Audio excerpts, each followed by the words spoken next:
আসসালামু আলাইকুম। Welcome back to my channel. তো দেশ ও দেশের বাইরে থেকে যেসব ভাই ও বোনেরা, দিনদার ভাই বোনেরা আমার ভিডিওটি দেখছেন, তাদের সবাইকে অসংখ্য ধন্যবাদ।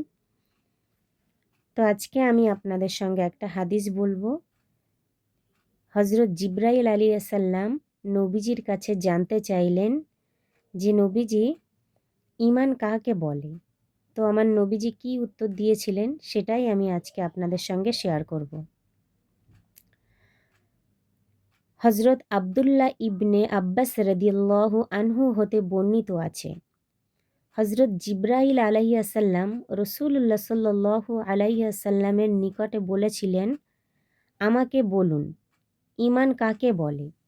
রসুল্লাহ সাল্লাল্লাহু আলাইহিসসালাম বললেন, ঈমানের বিবরণ এই যে তুমি আল্লাহ তাআলার প্রতি, আখেরাতের দিনের প্রতি, ফেরেশতাদের প্রতি, আল্লাহ তাআলার কিতাব সমূহের প্রতি ও নবীগণদের প্রতি বিশ্বাস স্থাপন করিবে, মৃত্যু ও মৃত্যুর পর পুনর্জীবিত হওয়ার প্রতি বিশ্বাস স্থাপন করিবে, বেহেশত দোজখ হিসাব নিকাশ এবং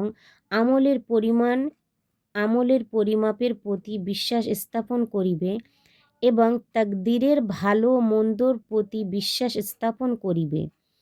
হজরত জিব্রাইল আলাইহিসসালাম বললেন, এই সব কিছু বিশ্বাস করিলে আমি কি ঈমানদার হইব? রাসূলুল্লাহ সাল্লাল্লাহু আলাইহি সাল্লাম বললেন, হ্যাঁ, তুমি যখন এই সব বিষয়ের প্রতি বিশ্বাস স্থাপন করিবে তখন তুমি ঈমানদার গণ্য হইবে।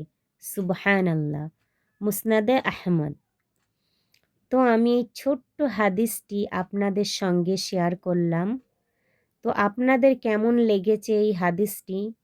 কমেন্টে অবশ্যই আপনাদের মতামত জানাবেন আর আপনাদের সুন্দর সুন্দর নামটি কমেন্টে লিখে যাবেন। তো এখানেই আমার ভিডিওটি শেষ করব। সবাই ভালো থাকবেন, সুস্থ থাকবেন। যে যেখান থেকে আমার ভিডিওটি দেখছেন তাদেরকে সবাইকে অনুরোধ করব আমার ভিডিওটি ফুল ওয়াচ করার জন্য। আসসালামু আলাইকুম। মনে অহংকার না থাকলে উত্তর দিয়ে যাবেন। আল্লাহ হাফেজ।